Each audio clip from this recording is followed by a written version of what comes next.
great the influence of great people can be upon us.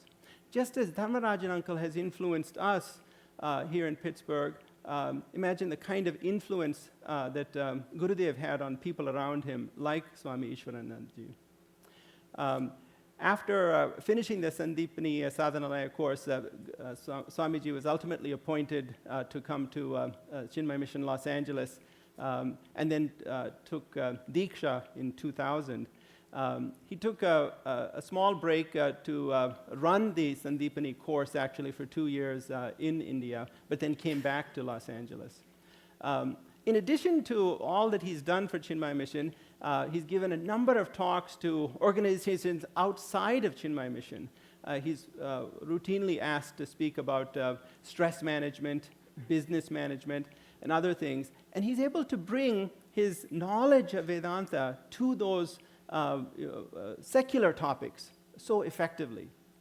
And he does it in a way that, because I've heard him many times, he does it in a way that doesn't seem like a lecture, because he's able to bring humor, he's able to bring real-life stories into it, and so I think you'll be thoroughly entertained and enlightened by Swamiji over these next few days. So we are very fortunate to have him. And with that, I don't want to delay Swamiji's discourse, so I invite Swamiji to please come and begin the session.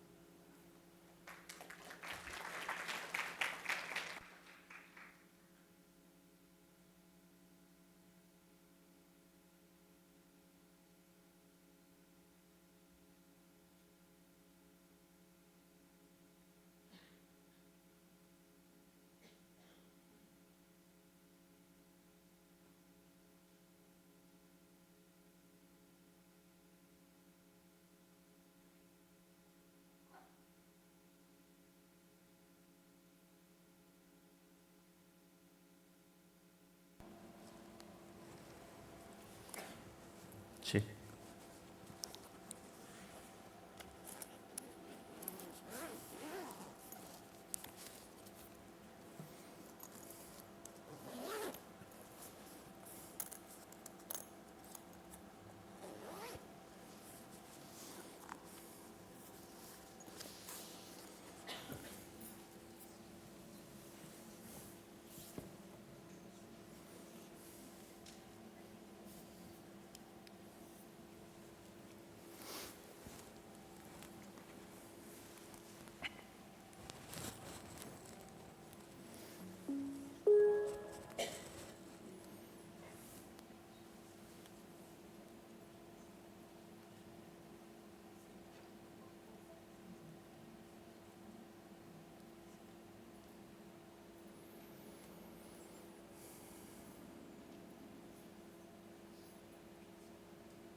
We'll start with a small bhajan.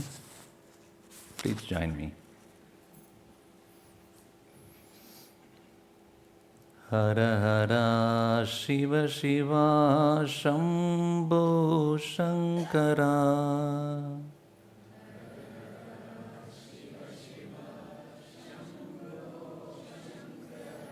Hara Hara Shiva Shiva Shambho Shankara.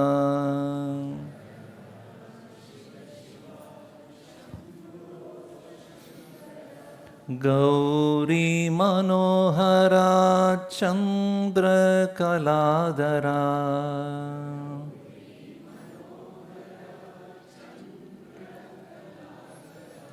Gauri Manohara Chandra Kaladara.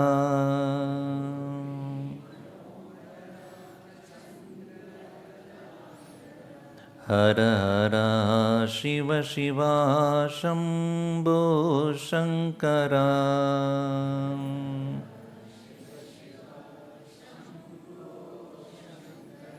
Hala Haladara Vibhuti Sundara.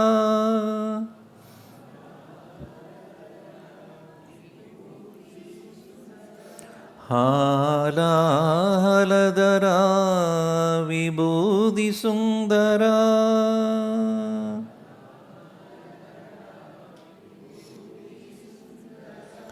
गङ्गजटाधरा Gauri मनोहरा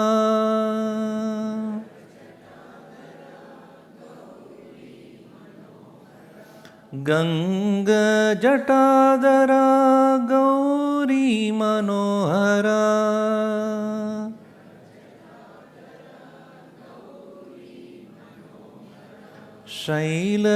शैलगिरीश्वरा चन्द्रशेखरा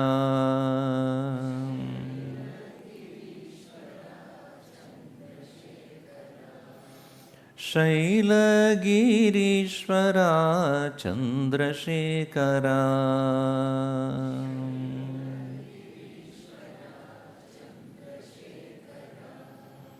हर हर शिव शिव शम्भो शङ्करा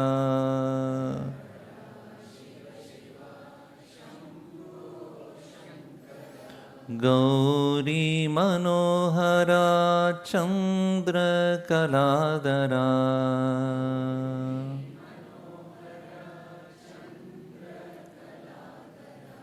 हर हर शिव शिव शम्भो शङ्करा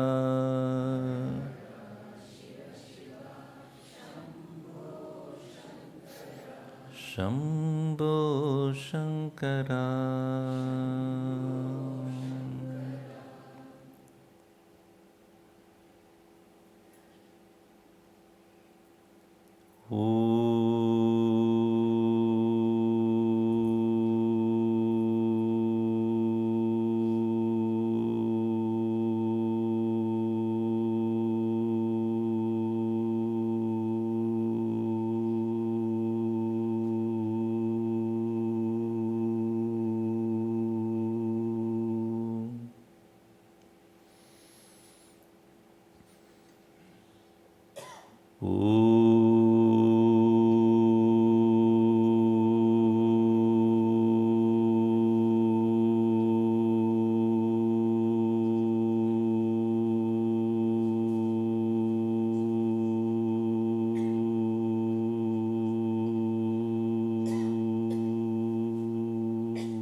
ॐ सहना भवतु सहनौ भुनक्तु सह वीर्यं करवावहै तेजस्विनावधीतमस्तु मा विद्विषावहै ॐ शान्ति शान्ति शान्तिः समस्तजनकल्याणे निरतं करुणामयं नमामि चिन्मयं देवं सद्गुरुं ब्रह्मविद्वरम्. We'll chant Om Sri Chinmaya Sadgurave Namaha 11 times. Om Sri Chinmaya Sadgurave Namaha. Om Sri Chinmaya Sadgurave Namaha. Om Sri Chinmaya Sadgurave Namaha. Om Sri Chinmaya Sadgurave Namaha. Om Sri Chinmaya Sadgurave Namaha. Om Sri Chinmaya Sadgurave Namaha. Om Sri Chinmaya Sadgurave Namaha. Om Sri Chinmaya Sadgurave Namaha. Om Shri Chinmaya Sadgurave Namaha. Om Shri Chinmaya Sadgurave Namaha. Om Shri Chinmaya Sadgurave Namaha.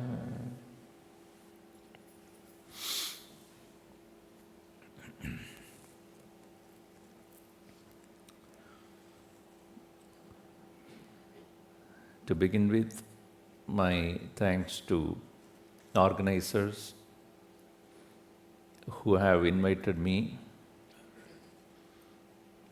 to be here with you all. Usually I don't travel to East Coast in winter. And I was told that I brought summer weather here today. I don't know about another few days. Gurudev always said,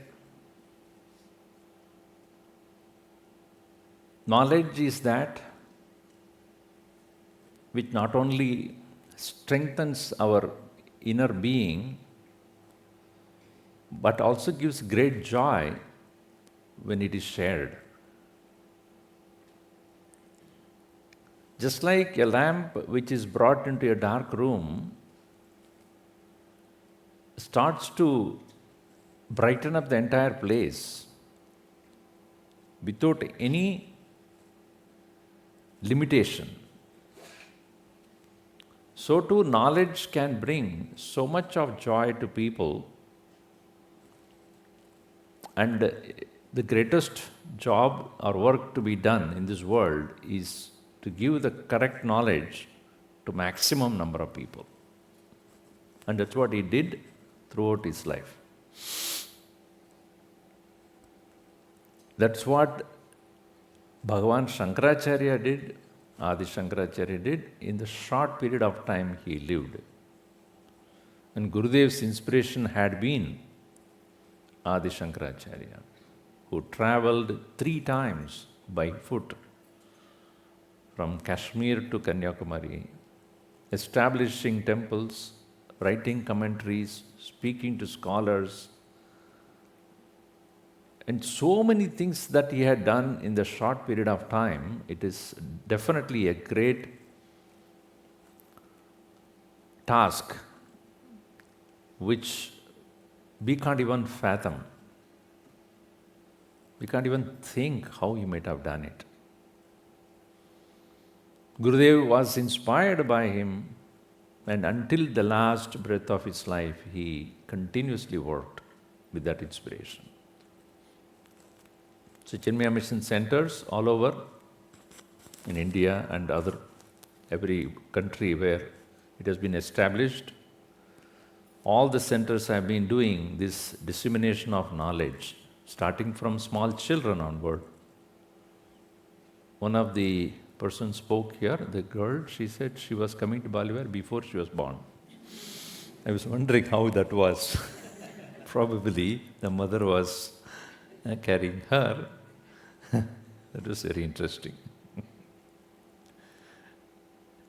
So, this dissemination of knowledge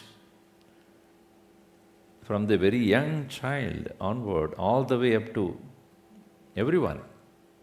And Chinmaya Mission caters to all stages of life, whether you are a Balavihar student, Yuvakendra, or you are a married adult, Vanaprastha, Sannyasin.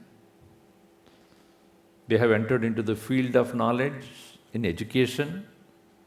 82 schools we have in India, 1 school in Trinidad, 1 university, few colleges, community service, social work, women upliftment, entertainment also, Upanishad Ganga and such other media, videos, audio.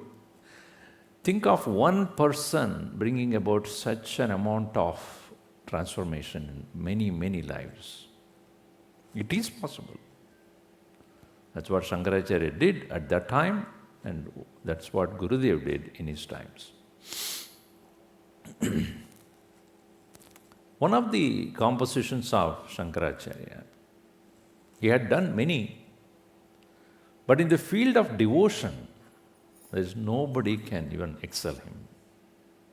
As much as in writing commentaries on the verses of Bhagavad Gita, Upanishad, and Brahma Sutra, he had set a trend. Beyond him, after him only others started. Bhashya writing, he did first. How to set the correct, trend for everything. Similarly, the compositions of his on various deities are so enthralling, so touching, full of devotion.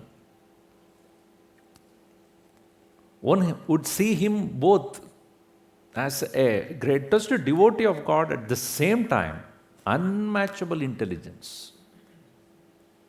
Those people who have seen his commentaries on Brahma Sutra and Upanishads, even today's philosophers are struggling to understand what actually he is saying. It's so lofty, extremely logical, challenging your intellect to understand. Such a great master, when it comes to devotion, he just melts your heart.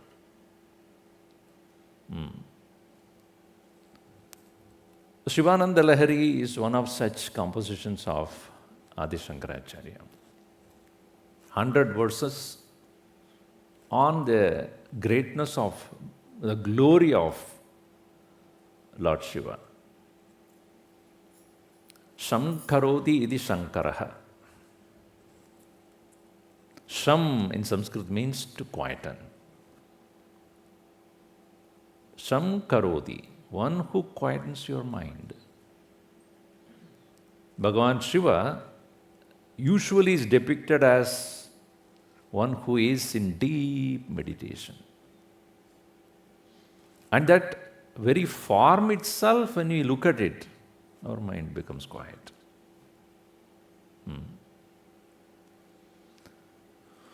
Because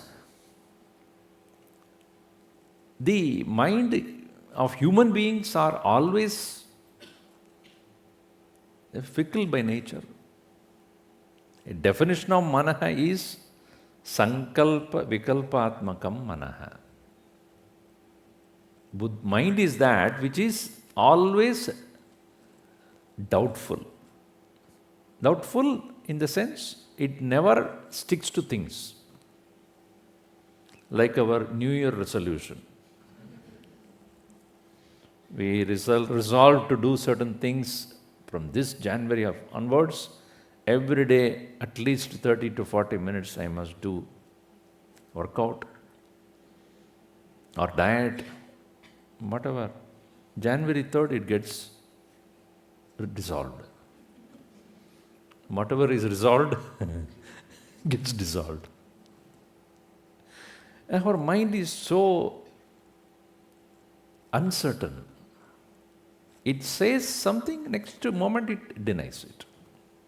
You put on the alarm to get up early morning to do meditation. The same mind, when the alarm obviously wakes you up, you say, it is too early to get up. Same mind, not somebody else's mind. This is the nature of the mind. And that is the reason why Gurudev always said, there are another aspect of your mind called buddhi, which is of the nature of decision making. Nischayatmika buddhihi, of the nature of determination. While love for God is to be invoked in the mind, and understanding of God should also parallelly happen in our buddhi.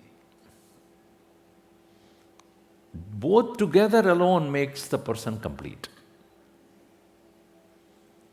Otherwise, devotion will be there, but determination won't be there.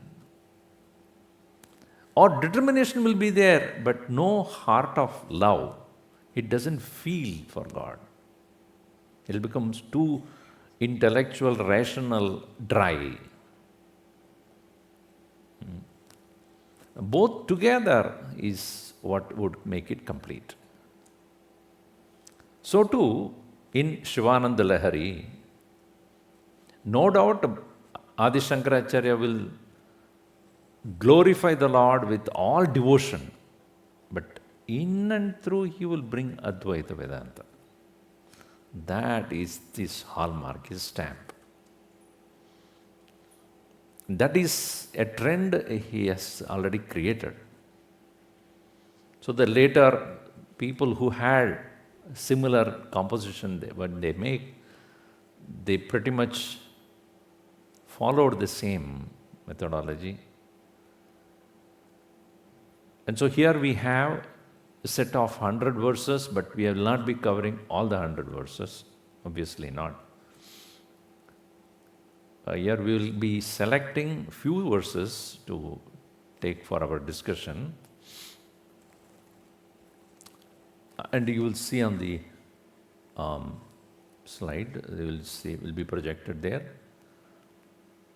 We'll start with the first one today.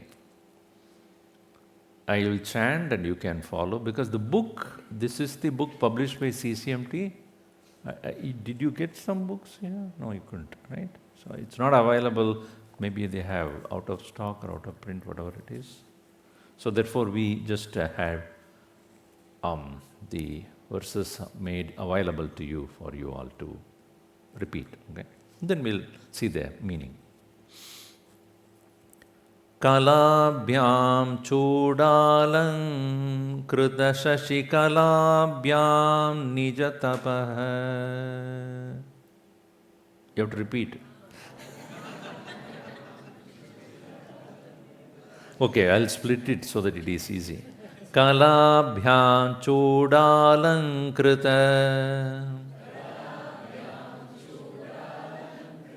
Shashikalabhyam nijatapah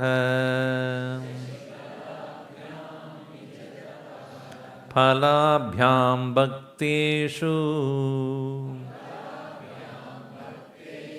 Prakatita palabhyam bhavatu me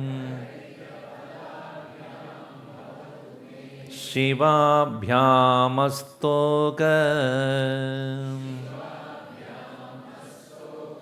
Tribhuvana Shivabhyam Hridi Punah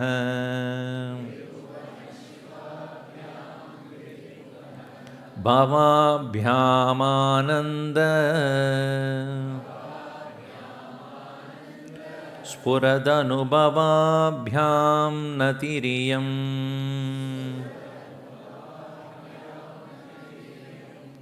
Kalabhyam chudalankrita shashikalabhyam nijatapah Phalabhyam bhakteshu prakatita phalabhyam bhavatu me Shivabhyam astoka tribhuvana shivabhyam hridi punah Bhavabhyam ananda spuradhamanubhabhyam nadiriyam.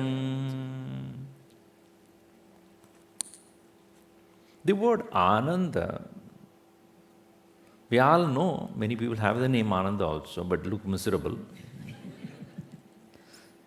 You know, we all, our Swamis are given the last name Ananda. Chinmayananda, Tejavayananda, Ishwarananda. We are supposed to be happy. At least we have the name Ananda. Because the very knowledge, as I said, must give you the joy. We all, every moment of our life, what do you want?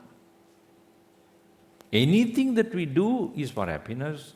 If we are not doing, that is also for happiness. You have come here for seeking the knowledge or happiness, and your husband or wife who is not here, sitting at home, for happiness only. Isn't it? Nobody is doing anything, any moment, anywhere to become unhappy.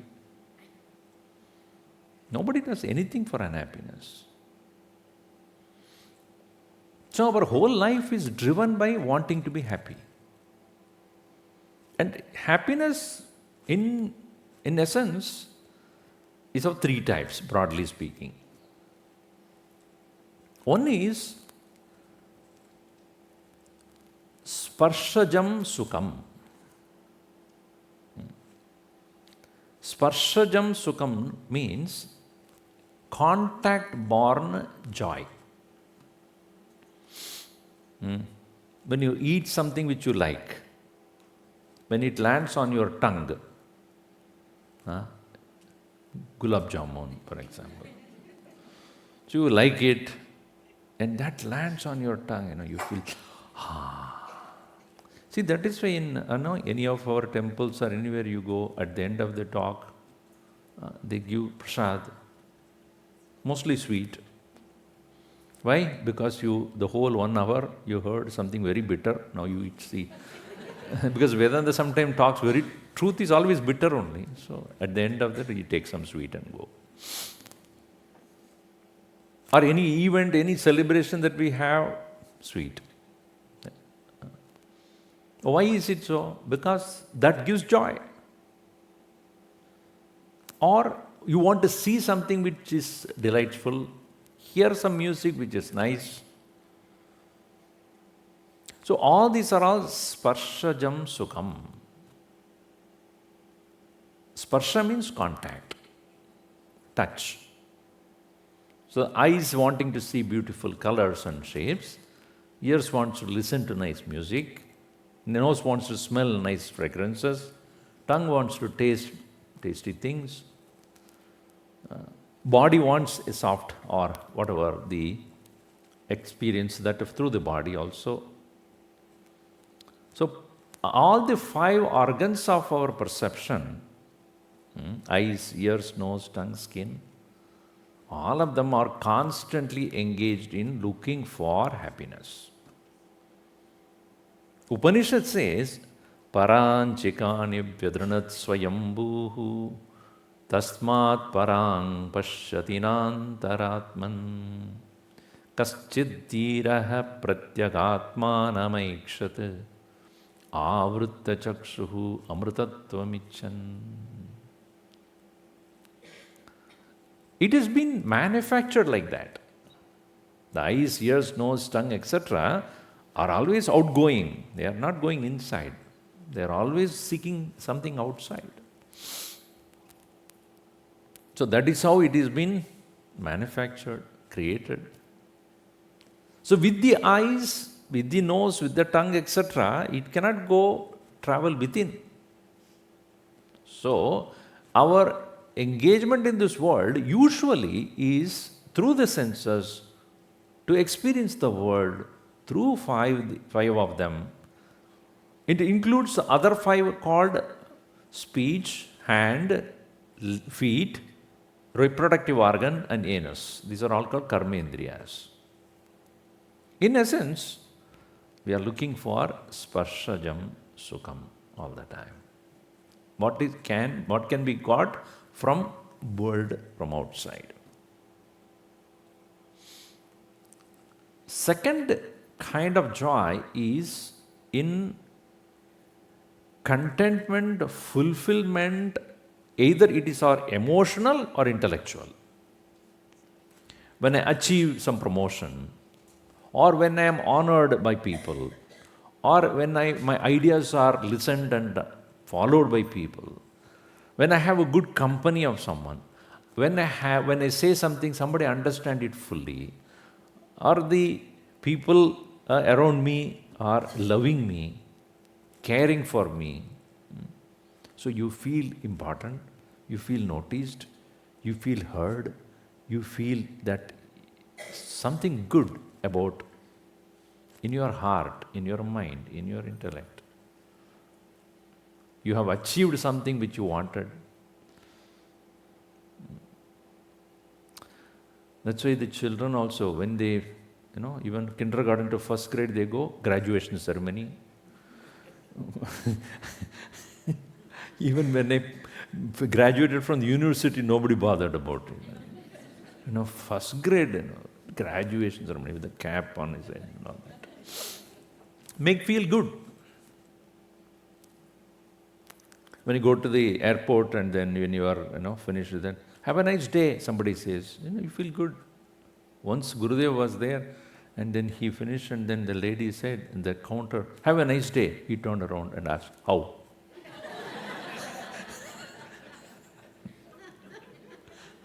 That's a way of saying it make you happy.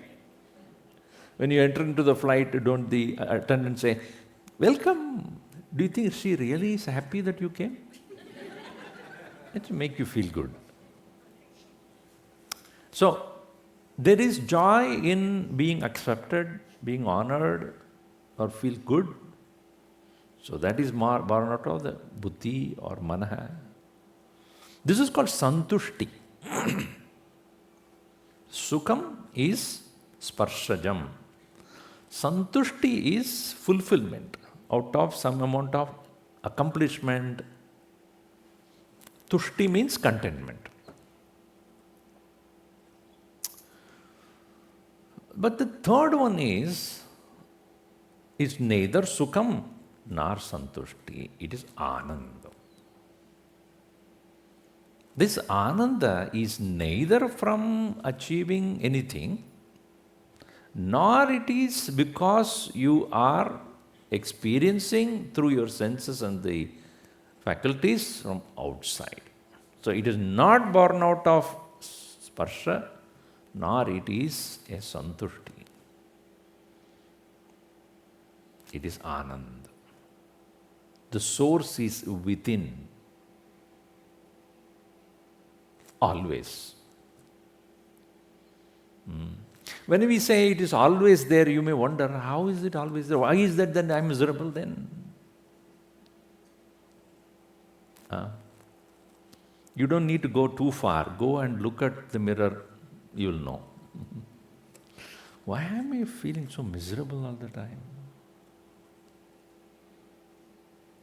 Sometimes when somebody smiles at you, you wonder, what does he want? We doubt even some simple smile also. Once I was in an airport, one young child, 3, 4-year-old, 5-year-old, moving around. And she will go to one person in that place, not knowing that person. How are you? The child. So you feel like hugging this child, they will run. Go to the next one. Hello, it smile. And we'll go to the next one. The whole place was very happy because the child was doing to everyone. I was thinking, can I do the same thing? Definitely I'll be branded as crazy. Why is it that we need a reason to be happy?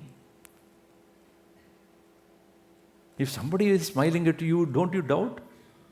What is wrong? Something happened? Especially to stranger, you go and smile. Definitely that person will doubt you. So this ananda does not have to have any reason. Why? Because it is coming from Shiva. Bhagavan. Bhagavan is the Ananda Swarupa. The embodiment of joy. So that the Lord who is residing in our heart is none other than of the bliss absolute, unreasonably happy, costlessly happy, karananahita anandam. And you may wonder, is it really there?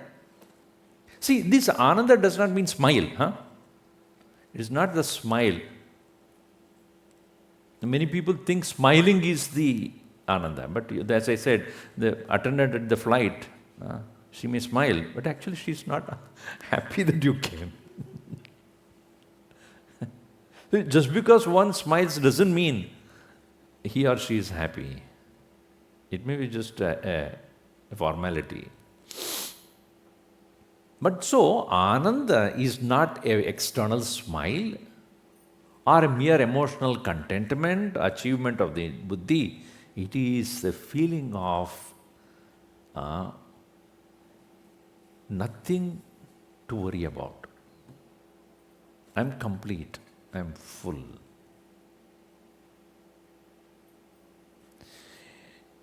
You know, in another 2 hours, maybe even less than that, all of you go to that state.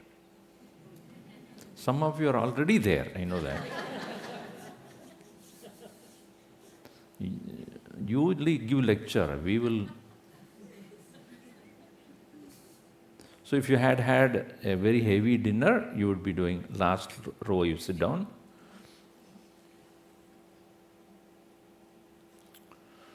So when you are in the state of sleep, are you unhappy? So after the sleep, would you say, I had a wonderful sleep, so unhappy? You are not. Isn't it that every day we reject this world unceremoniously? We don't even ask a permission. Do you have to take permission from everybody? Shall I go to sleep? What is your opinion about it? No. We just reject the world. Whatever we have to do today, tomorrow. Kal karunga, aaj nahi. Why? I have to enter into that state of complete physical rest. That's what you think. Actually, body never takes rest there. It is still working. If it takes rest and then you are done.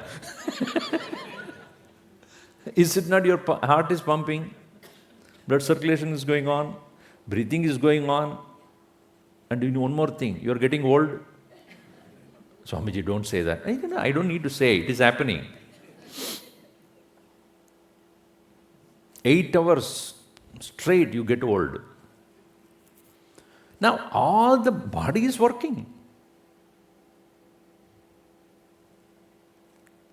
Growing hair, losing hair.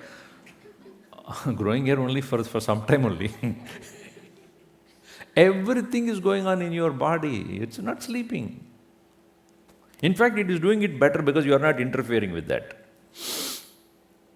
So at that stage where you have rejected the world, husband or wife, dog or cat, whatever you had, everything is moved out.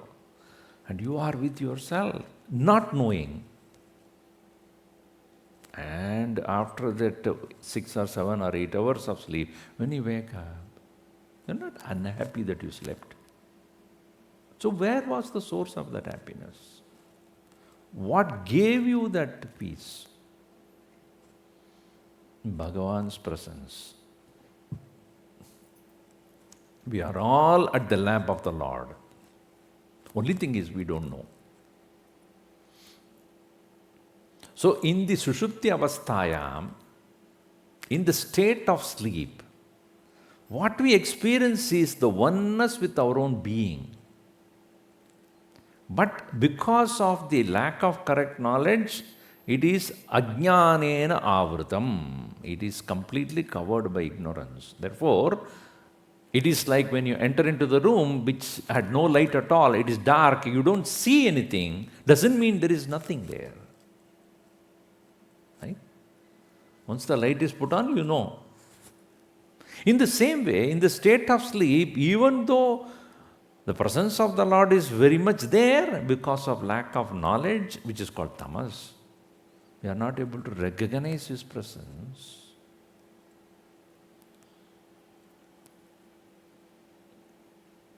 So here, Bhagavan Shankaracharya says that we will have to invoke both His presence in our heart consciously and understand His presence there. In what way He is here. The waves of bliss thereafter will continue, and that wave is called Lahari. So the discovery of the Lord within, who is always enshrined in our heart, who is none other than the bliss absolute, to be discovered through the love for the God as well as understanding His presence. That is the main theme of Shivanandalahari. The wave of the bliss of Shiva. So when you see the Bhagavan Shiva sitting there, completely absorbed in him, he is none other than the one who is in your heart. Externally being characterized in that form is none other than the bliss absolute. So, Shivabhyam, the very word Shiva means one who is of the nature of auspiciousness, divine, of the nature of Mangalam. Mangalam means that which never gets polluted. Shivabhyam, to that one who is of the nature of bliss and auspiciousness. And the Shivabhyam, it is two are there. One is Shiva, another is Shiva. So together it becomes Shivabhyam, of the one who is of the two kinds, Shakti and Shiva. Both together are being addressed by this verse by Shankaracharya. And Astoga Tribhuvana Shivabhyam. Astoga means lavishly, who he is, auspicious to the three world. Tribhuvana Shivabhyam. The one who is lavishly joyful, lavishly auspicious. Here Triloka means, it can mean Bhuhu, Bhuvaha and Suvaha. So, in the Puranic interpretation is the earth, interspace and heaven. But from Vedantic standpoint, he is the one who actually is the source of all joy in our state of waking, where we are right now, most of us. Dream, which you will get into when you go to the bed, and the deep sleep state. How is that Bhagavan is the source of joy for even when we are awake? See, as I said, sparsha sugam. When you say, I ate something very nice, or I smelt something good, fragrance, or I heard good music, because of which I became happy, actually that happiness that you derive from the objects also comes from him only. There is only one source of joy, that is Bhagavan.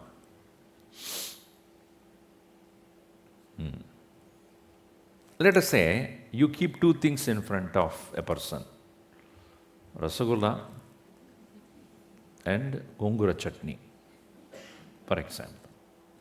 If you are Andhravadu, right? You are from Andhra, which one you take first? So, what gives you happiness is not the object, but what you think it is happiness. The desire is what derives that joy. When you don't have a desire for something, it cannot give you that much joy. I always say this as an example. Once I was coming out of the immigration from Bombay airport, and the person next to me, who was sitting next to me, became friendly, and I was talking to him. After that, we went through the immigration, and he was behind me, and I was talking to him, and then I went on, with my luggage, still talking to him, only to learn after some time that he was not behind me. I was talking to myself only. Then what happened to him? There was a shop full of liquid spirituality. I don't need to tell you. And bottles available. Spirituality available in bottles. He went to that shop, and long time back he has gone. So, for him, that is important. He wanted to have that joy of drinking with his friends or whatever. So even though when I looked at it, it doesn't attract my attention at all. Really. Why? Because I don't see that as an object of happiness. So what actually gives happiness? Not the object. Your thought about that, your assumption about that, your conclusion about that, your notion about that, or your experience in the past about this. Is it not true? So the joy of a thing is also predetermined by your thought or experience. And when you have an idea or notion that this object can give me happiness, and if it is in front of me, my mind demands, take it, enjoy it immediately. And the moment you take it, the mind becomes quiet. Let us say that you are going for some party, there's a long queue for the food. So you're standing there, and your favorite vada is kept there. It says to you, vada, vada. Now, you look at the number of vadas that are there, 20. But there are 25 people in front of you. Will I get it or not? Doubtful. Because see, I have a thought that will give me joy. Now, I have to get it. Mind started agitated. See, if you have not seen the vada there, you would not have bothered. But now it is there. Now I want to have it. So the mind starts to become disturbed. I want it. It recalls all the experiences of vada. The saliva comes to your tongue. Now also, right? It starts, that agitation starts. Then, only way you can reach out to this is, hey, 3-4 guys before you. When did you come from India? You crossed that and went there. I have not seen you for a long time. How is your family? And you joined this. Now you is assured you get at least one of them. And when you're talking to that person, you realize that one person took 2. No, there's a problem now. See, now this, I'm not joking, this happens. Your mind is disturbed by an object outside because of the notion of happiness that you have about that. But somehow or the other, that vada, it's on your plate. And from then onwards, you're so assured you're going to have a joyful experience of vada. At that time, one young boy running, ta-da! Don't think about it.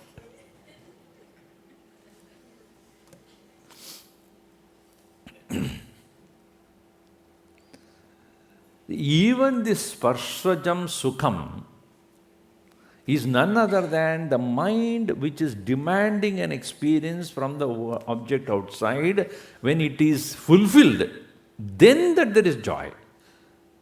As Gurudev would say, if one vada is happiness, second is little okay, third enough, fourth pain. Diminishing return. The more you take it, it doesn't give the same joy.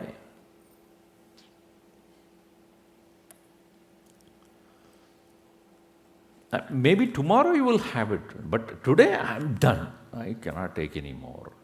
So you don't like vada? Not now, I'm done with this. So because the mind has saturated itself, it is sufficient now today. That's done. Many times when you want to have coffee, you go and fill up the whole coffee and first drip and then you keep it there and then you keep something and it's become so cold. The thought that I want to have coffee is that when it is met, afterwards mind is not bothered. So, it is even sparshajam sukham is also the source is quietness of the mind achieved through giving what the mind wanted. So also when any in a promotion and other things, mind is disturbed, lack of it, when you give it or it needs some attention. Very often in Balvihar classes when I go, then say, okay, anybody has question? Me. Everybody will start the hand, small children. Okay, tell me what's your question? Forgot. But it is like that, attention seeking. The mind needs attention and nobody bothers to even talk to you, then you feel so left out, isolated. You go to a party, nobody knows you. Will you be very happy about that? So you need some company. So that is also mind's demand. So in all aspects, whether it is santushti or sukham, it is none other than demand of the mind is met. And when the mind's demand is met, it goes back to the state of quietude. And that state is already there. We need something else to make us go to that point. Whereas, what Bhagavan Shankaracharya and Vedanta in general says is, without the aid of any of those things which you usually do to reach that point of bliss, without the external aids, you can reach there directly and any time you want. Atmannevatmana tushtaha. Gita very clearly says, first statement of what is called? Who is the Siddha-prajna? Who is the Siddha-prajna? Prajahadiyata kaman sarvan parthamanogadan atmannevatmana tushtaha. Siddha-prajna. Where the desires are being evacuated, removed, when the mind has merged with that self, in that self one feels complete, fulfilled. That is the nature of Siddha-prajna.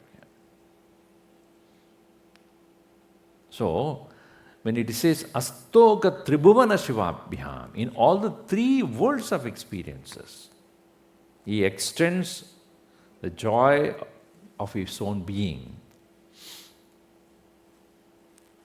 And where is he? Hridi punaha bhavabhyam. Kahan hai wo? Hridi, in your own heart. Kahan dhoond rahe ho bando? मैं आपके पास ही हूँ. Then where are you looking for me? In one's own heart. Gudha-rupena Bhagavan asti. In the very hidden form. Hidden does not mean he's afraid of anything. Hidden means it is not easily cognizable. So the word Gudha means hidden. From there only English word God came. Gudha. Gudha means, Guh means to hide or to stay within. So the Bhagavan is what? Hridi puna bhavabhyam. Again and again he repeatedly operates from your own heart in the form of awareness, aham.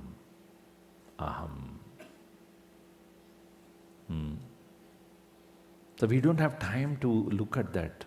That's why it is said, avritta chakshuhu amritatvam icchan in Upanishad. One who has turned his attention from all other external wandering of the senses and into the turning the attention to the one's own being, that one discovers it. Hridi puna bhavabhyam anandaspurat anubhavabhyam. Because of which, what will be the experience when you discover him in your own heart? Anandaspurat anubhavabhyam. Those which are in the form of anand. See, sukham has got dukkham as opposite. Santushti called atushti. Anand ko koi opposite nahi hai. Ananand. ऐसा नहीं कुछ नहीं. Anand has no opposition. It is always there. Whether you notice or not notice. If you don't notice, you don't experience it. It is present in your own heart. Ananda spurad anubhavabhyam. To that very joyful presence, yam natihi. Yam namaskaraha. Natiriyam. Not nadhi, it is nati. Nati means namanam. Namaskaraha. Salutation. So, I salute the Lord, in other words, who is the most auspicious form of Shiva and Shiva, who are present in all the three worlds, three states of experiences, and who is continuously, repeatedly appearing in my own heart as I and Aham. To those two, Sri Parvati and Parameshwara, to them both are bliss absolute, and who is sitting in my own heart, because of whom all experience of bliss is possible, my salutations.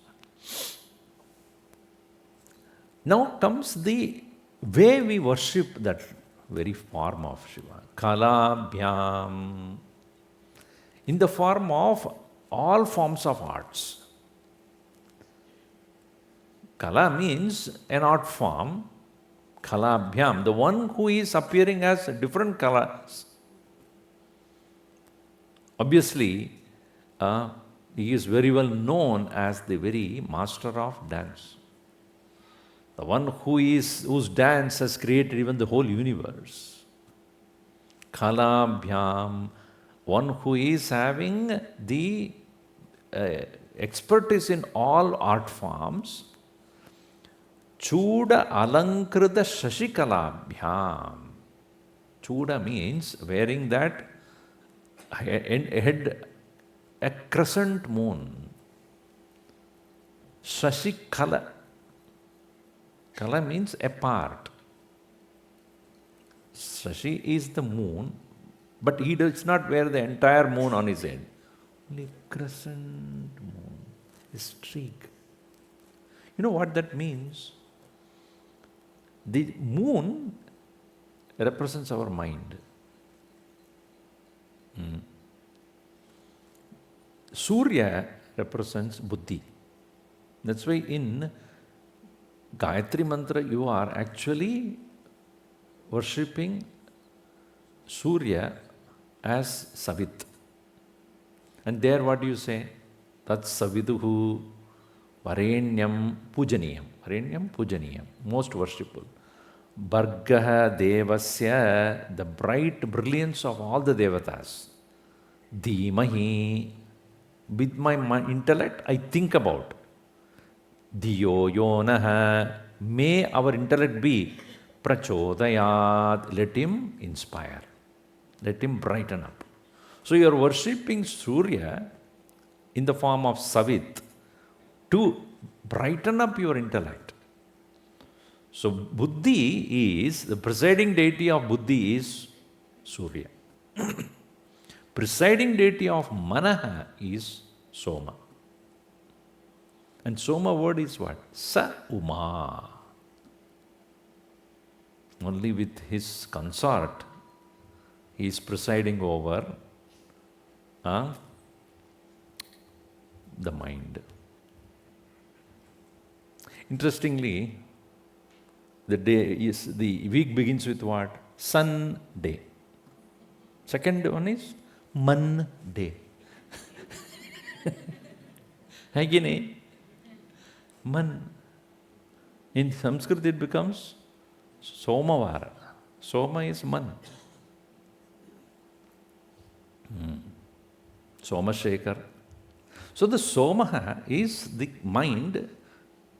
It represents the mind. The moon represents the mind. And another reason is, as I said just now, a few moments back, mind constantly changes. Like the moon. Kala is for the mind only, right? It starts with a little small streak and then goes on growing for 1 week, 2 weeks, and then again comes down. Waxing and waning. So like our mind constantly is changing. That's why the moon and the mind are connected very closely. Especially full moon day, people who are not mentally good go crazy on a full moon day. Ask any psychiatrist, he will tell you. You will get maximum calls on a full moon day. Because as the ocean waters rise up because of the moon's full presence, so too our mind also gets disturbed by the full moon. So that is the time in our Shastra it is said, you be careful on a Purnami day. Eat properly, eat less, worship God, Swami Ishwarananda, Bhagavan, because he will calm you down. So Uma, Somaha. So he wears a crescent moon. What does it mean? He has a mind, but not as powerful as like what we have. See, that is the interesting thing. When he sits down quietly with his eyes closed, he is not available to the world. He is available when needed. Otherwise, he is with himself. So the crescent moon is not there. Moon is not there. Mind is not there. It is there minimum. On a full bright sun, let's say midday of the day, you go out, look for the moon. Will it be there or not? Have you ever tried? It is there. Because of the overwhelming presence of the sun, you will not notice it. So too, in Bhagavan's case, because of his brilliance, the moon's presence is very, very, very, very, almost not there. In the same way, when our buddhi has gained the correct knowledge, mind has to subside. It won't show up its doubting nature or fickle nature, won't be there anymore. So therefore here, Chudalankruta Shashikalabhyam, one who has Shashikala, a crescent moon on his head. So it is all symbolic. And interestingly, you find all religions have got symbolism. No religion can survive without symbol. You may say, we don't worship in form. Why are you looking towards some other direction then? Every religion has got some kind of symbol or the other. On a July 4th, you salute a flag. Are you saluting the flag? Are you saluting the flag or the nation? Huh? What is it called? What do you call? Not Union Jack. What is that? Star? Star and stripes. Star stripe. Flag. Made in China. you are saluting the flag, is it? You're not saluting the flag. You're saluting the entire country. It is represented by that. So too, when you stand in front of Bhagavan's form, you are not worshipping that physical, material. Made of stone maybe. You say Shivaya Namaha, Maheshwaraya Namaha, Shambhave Namaha, Shashishekharaya Namaha, Vamadevaya Namaha. Why didn't you say Stonaya Namaha, Marblaya Namaha? Oh, but that's what it's made of. So physical form is one thing, but what is the mind thinking about?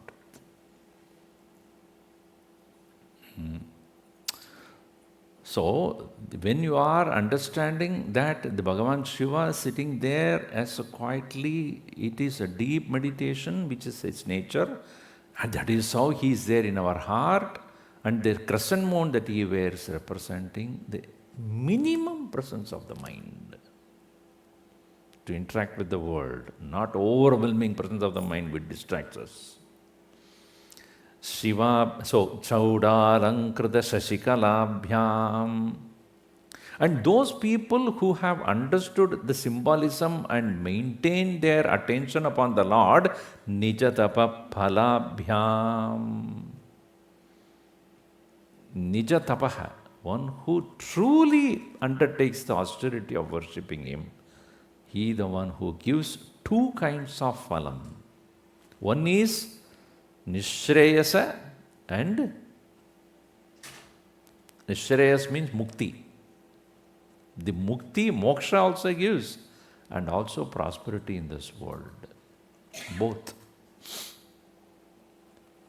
And we, obviously, when we are living in this world, we seek for both for good health and physical well-being, as well as the possible liberation from the endless cycle of birth and death. Bhakteshu prakatita phalabhyam. This is that Bhagavan gives prakatita, completely explicit form of that result he bestows upon his own devotees. Prakatita phalabhyam bhavatu me, may it be with me, meaning may the devotion to the Lord of this kind be there. In this way, there is the beautiful composition of first verse filled with so much of symbolism.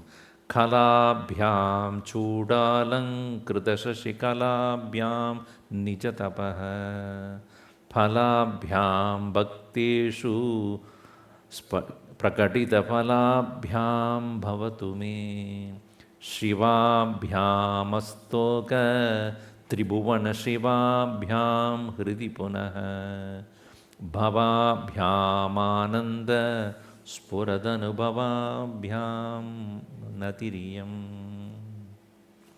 My salutations to that Lord, who is filled with bliss living in my own heart, who along with the Parvati Shiva, one who is ruling all the three worlds and giving bliss to and auspiciousness to everyone.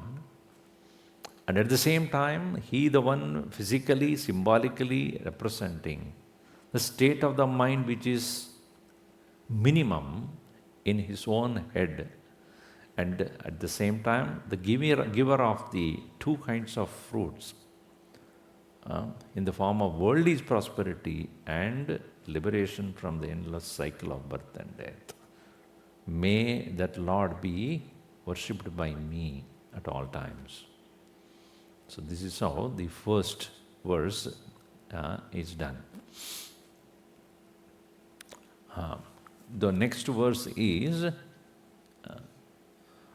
what is really bhakti? Because we always talk about devotion, devotion, devotion. What according to Shankaracharya is true devotion? I think how much time I have? Done. Tomorrow again. 8:30 takka? I didn't know that. So 7 to 8:30 every day? 7 to 8:30. Okay, I took more time today. I did not know that. So tomorrow we will see again 7 o'clock, and we'll go deeper into what really devotion is according to Shankaracharya. And tomorrow morning at 7 o'clock we have a session for meditation. I'll be speaking very less, but guiding you in certain deeper understanding about Upanishads. So I've taken some of the Upanishad mantras for contemplation. So it's at 7 in the morning, 7 to 8. So those who are able to come, please do. Om sarve bhavantu sukhinah, sarve santu niramayaha, sarve bhadrani pashyantu, ma kaschid dukkhabhat bhaved. Om shanti shanti shanti. Harihi Om Shri Gurubhyo Namaha. Harihi Om. Any announcement? Thank you, Swamiji. Just a couple of quick announcements. First, there is a boxed dinner available for everyone, so please help yourselves to that. You're welcome. And tomorrow morning, please come for the meditation session. We invite everyone to please come at 5:30 to tomorrow for meditation. We'll ask you to come at 7 a.m. 7 a.m. Sorry, not 5:30 a.m. 7 a.m. And there'll be actually a breakfast and meditation session with Swamiji at that time. So, Meditation and then breakfast. oh, I'm sorry, meditation and then, right. The meditation first and then breakfast, right. In the evening, we'll start at 5:30 p.m. That'll be an opportunity to have a meet and greet session with Swamiji, and then dinner bhiksha, and then following which we'll have the discourse. So 6 that'll to be the session. 6:45 is dinner bhiksha. 6:45 Swaranjali starts. That 15 minutes is bhajan, and at 7 o'clock the discourse starts. 7 to 8:30 is the. So the tomorrow dinner will be before. So the Sushupti stage might be more. And we'll go ahead, please. Question. Meditation will happen this hall. Yes, this hall. That's right. So That's depending upon the number of people, either here or there is a meditation room, will depend, like depending upon the number of people. So someone will be here too. Yeah, we will guide guide you. you. Not really for, yeah. We will share all the recordings later, but not during the. Meditation will not be recorded. Yeah, meditation will not be recorded. Right. And we'll complete with the Aarti. Yeah. So whoever is interested, there is Aarti sponsorship, and there are Aartis there. Please come.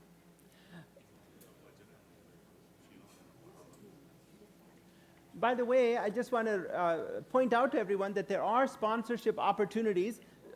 There's never a fee for a Jnana Yajna, but there is the opportunity to sponsor. And we already have one grand sponsor in the form of Dhruv Rena ji.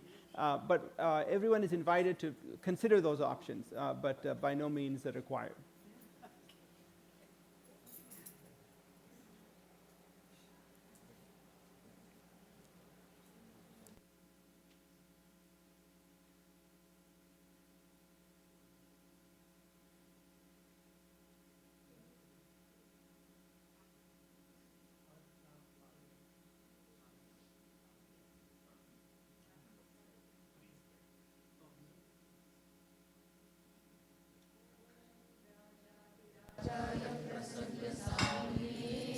नमो वयं वै श्रवणाय कुर्महे समे कामान् कामकामाय मह्यं कामेश्वरो वै श्रवणो दधातु कुबेराय वै श्रवणाय महाराजाय नमः ॐ न तत्र सूर्यो भाति न चन्द्रतारकं नेमा विद्युतो भान्ति कुतोऽयमग्निः तमेव भान्तम् अनुभाति सर्वं तस्य भासा सर्वमिदं विभाति हरिः ॐ श्रीगुरुभ्यो नमः हरिः ॐ